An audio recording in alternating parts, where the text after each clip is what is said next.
What was the best you have no power here moment you have ever seen? Story 1. We had an HR lady who was extremely power hungry.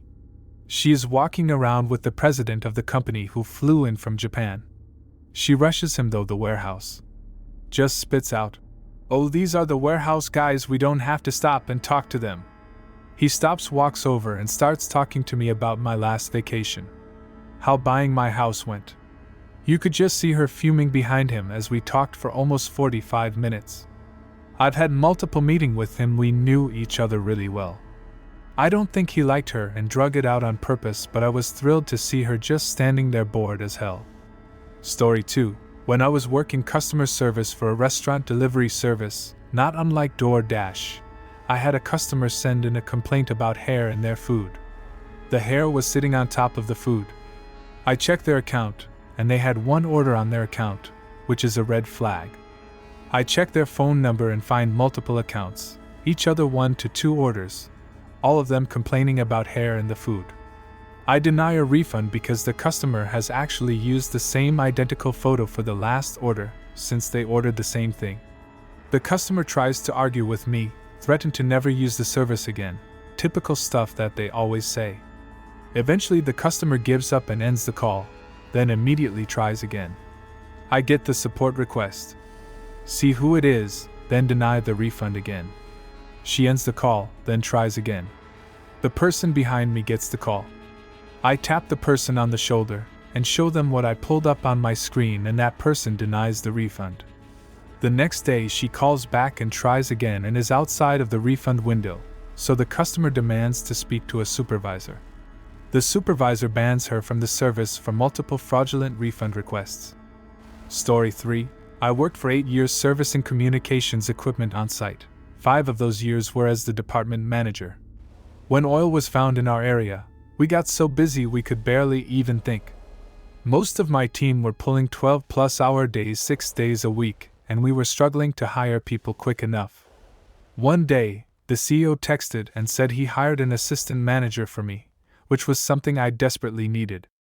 I was dirty as hell from my previous job and swung by the store to pick him up and take him to one of our sites where he would be doing paperwork. The moment he got in the truck, he immediately started talking shit. He started telling me about how everything we were doing is fucked up and the department manager, my name, was a total moron and he would have my job within a few months. I just sat and mostly listened.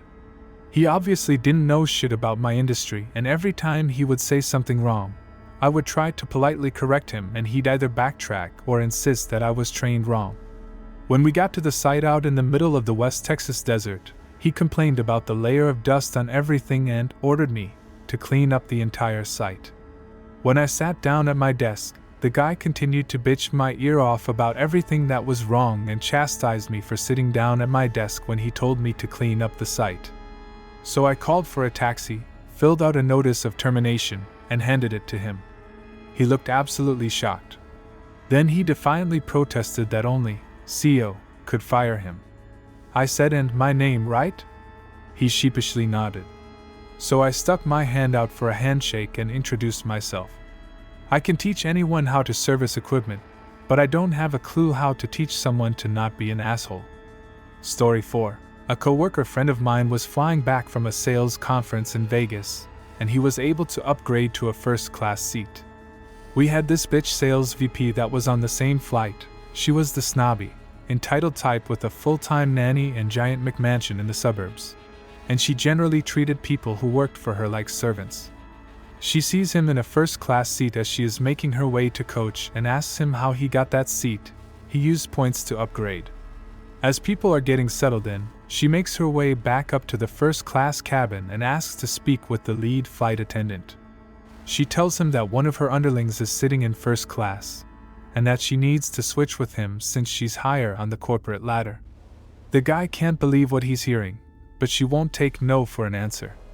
Finally, he tells her she has to go back to her seat, or she will be escorted from the plane. She made a complete ass of herself in front of the whole first-class cabin. Story 5. I had a rough childhood with a drug addict father. My mom struggled to make ends meet, and my first job was paying for the mortgage. After several months of working, Again at my first job, I finally had some money to spend on myself and decided to get a computer and a decent internet connection. At the time, the best internet I could buy as part of a Dish combo package. I bought a dish and brought it home to install on the house. During this time, my dad was still living at home with us, but he was hardly there and my parents had all but separated at that point. My dad promptly asked me what I was doing putting a dish on his house. I let him know that I pay the mortgage now and I make the decisions on what we do with the house. I was young, but it was a very empowering moment for me. Story 6. One of my new employees came from a competitor who is, shall we say, not as put together as we are. Her former boss had actually called me to yell at me about poaching his consultants, which, in and of itself, is weird enough. However, a few weeks after she started, the dude rolled up to our office.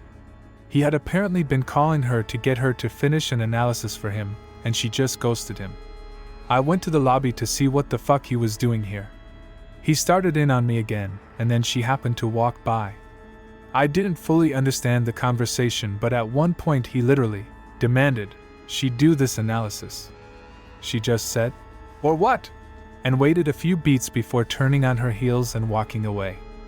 I did the old hand on his back point to the door universal symbol for leave, or a large security man will make you leave. Never heard from him again. Story 7. Had an old boss who was a complete and total bastard. He was actually my boss, and wasn't supposed to interact with us unless it was through our boss. But he just loved trying to make everyone under him squirm. The company had forced him to go to training twice because of how he spoke to people. One day, I get a call at home from him and he just starts unloading cursing, name-calling, insulting over some technical issue he just found out about. After a couple of minutes, I just looked at my phone and hung up on him. The next day, I get called into a meeting with his boss, who basically wants to know who the fuck I think I am hanging up on this guy. I calmly explain that no one gets to yell at me on my time, in my home, on my phone. You have to wait for me to be on the clock to pay me for that privilege, and I'll gladly take that money if I'm busy being yelled at. I'm not busy with anything else. Seemed to work. Story 8. I was working as a consultant for a company. There was a bit of a competition between me and this guy. Company starts to have some financial issues, so I leave and start working for a client of theirs. Shortly after joining, they bring in this guy I was competing with at my old job. He was technically my equal, except now I was employed by the client, and he was just a consultant. He was trying to one-up me during meetings, and my boss told him that decisions are made by the company, not the consultants. It felt good. Story 9. I worked at a Walmart as a cashier, and the assistant manager there was a dick. He would insult everybody working there and forced us sometimes to do work above our pay grade. 6 months later, me and him got transferred to another Walmart that was just built, and they needed to pick a manager and assistant manager. Some random person got the manager role, but I got assistant manager role. I guess all the complaints on the assistant manager basically gave him a demotion. So one day he was ordering the other cashiers around, then I pulled him to the side and told him that if he kept pulling the same shit around he would be out of here. I haven't heard anything from him since. Story 10. I worked at a movie theater and some customers were adamant that a staff member had stolen their wallet after they dropped it. Turns out that these people just couldn't see and found the wallet once they actually looked for it. They got irate with literally everyone, from the mall security to the managers to the staff. Mall security finally said, "Get the fuck out." And the customers went, "You can't say that. This isn't your theater, we're customers." Mall security guy promptly said, "This is my mall, and I can do whatever the fuck I want."